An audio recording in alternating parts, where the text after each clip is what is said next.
Hello बच्चों, आज हम पाठ 3 शब्द विचार विषय पर अध्ययन करेंगे। शब्द किसे कहते हैं? वर्णों के सार्थक समूह को शब्द कहते हैं, जैसे इमारत, नदी, उपवन, पेड़ आदि। किसके समूह से शब्द बनते हैं? तो वर्णों के समूह से शब्द बनते हैं। वर्ण भाषा की सबसे छोटी इकाई है। सभी वर्णों का समूह शब्द नहीं कहलाता है। शब्द वही कहलाते हैं जिनके कोई अर्थ निकलते हैं, यानी दो या दो से अधिक वर्ण आपस में मिलते हैं और उनके मिलने से कोई अर्थ निकलता है, उसे शब्द कहते हैं। अब यहाँ ई, धन म, धन आ, धन र, धन अ, धन त, धन अ, अब इतने वर्ण मिलने पर एक शब्द बना इमारत। तो इस शब्द का अर्थ निकलता है। लेकिन अभी हम रपे बोले तो रपे का कोई अर्थ नहीं निकलता है। तो ऐसे शब्द हिंदी में प्रयोग में नहीं लाए जाते हैं, केवल सार्थक शब्दों का ही प्रयोग होता है। और यदि नौ पौ बोले तो इसका भी अर्थ नहीं निकलता है। तो ये शब्द हिंदी में प्रयोग नहीं लाए होते हैं। ऐसे शब्द केवल सार्थक शब्दों के साथ मिलकर ही काम करते हैं, जैसे रोटी वोटी, पानी वानी।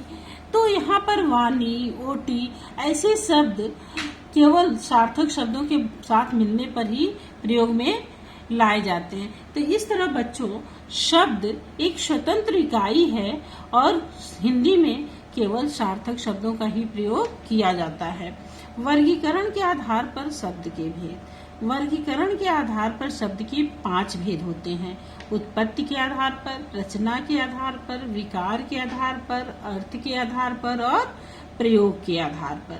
सबसे पहले उत्पत्ति के आधार पर शब्द के भेद। उत्पत्ति के आधार पर शब्द के 5 भेद होते हैं: तत्सम शब्द, तद्भव शब्द, देशज शब्द, विदेशी शब्द और संकर शब्द।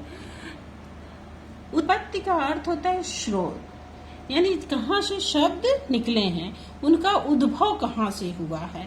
तो उत्पत्ति के आधार पर पहला भेद है तत्सम शब्द। तत्सम, दो शब्दों के मेल से तत्सम शब्द बना है। तत् धन सम, तत् होता है उसके, सम मतलब समान, उसके समान, अर्थात किसके समान? तो संस्कृत के समान।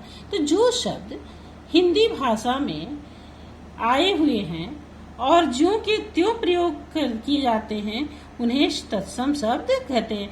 यानी जो शब्द संस्कृत भाषा से हिंदी में आए हुए हैं और उनका प्रयोग ज्यों के त्यों किया जाता है, उन्हें तत्सम शब्द कहते हैं, जैसे कपोत, अक्षी, ग्राम, हस्त आदि।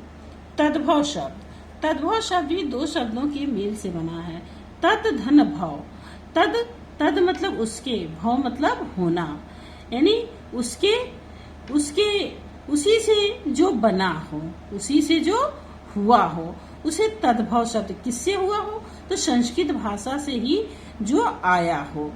तो हिंदी में जो शब्द संस्कृत भाषा से आए हैं परंतु उनका रूप परिवर्तित हो गया, उन्हें तद्भव शब्द कहते हैं, जैसे कबूतर, आंख, गांव, हाथ आदि। यानी तद्भव शब्द किससे आए हैं? तो कपोत से आए हैं। कपोत से कबूतर परिवर्तित हो गया है। अक्षी आंख में परिवर्तित हो गया है। ग्राम गांव, हस्त हाथ। इस तरह तद्भव शब्द संस्कृत से के परिवर्तित रूप होते हैं। देशज शब्द या देशी शब्द। हिंदी में जिन शब्दों का जन्म किसी भारतीय भाषा या बोली से हुआ है, उसे देशज शब्द कहते हैं, जैसे झोपड़ी, खिड़की, लोटा, पगड़ी आदि। यानी जो शब्द देश अर्थात क्षेत्रीय भाषाओं से आए हैं या बोलचाल की भाषाओं से लिए गए हैं, उन्हें देशज शब्द कहते हैं। जैसे लोटा है, पगड़ी है, ये सब क्या है? तो क्षेत्रीय भाषाओं से आए हुए शब्द हैं। विदेशी शब्द।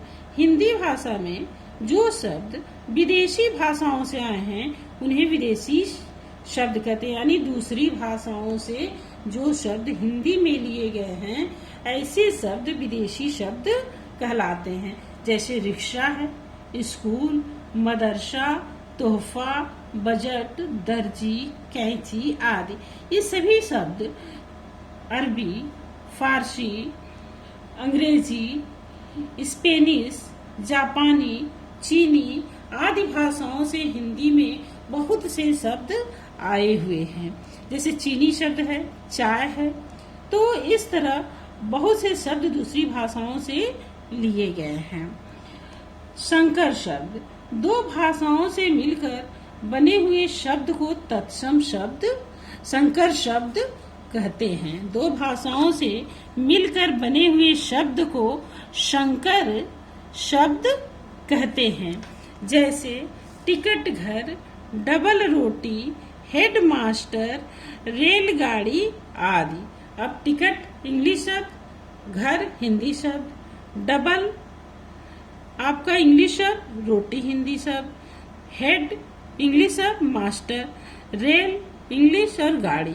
तो इस तरह ये सभी शब्द दो भाषाओं से मिलकर बने हैं, इसलिए ये संकर शब्द कहलाते हैं। बच्चों, आज बस इतना ही। अगले वीडियो में फिर मिलेंगे। धन्यवाद।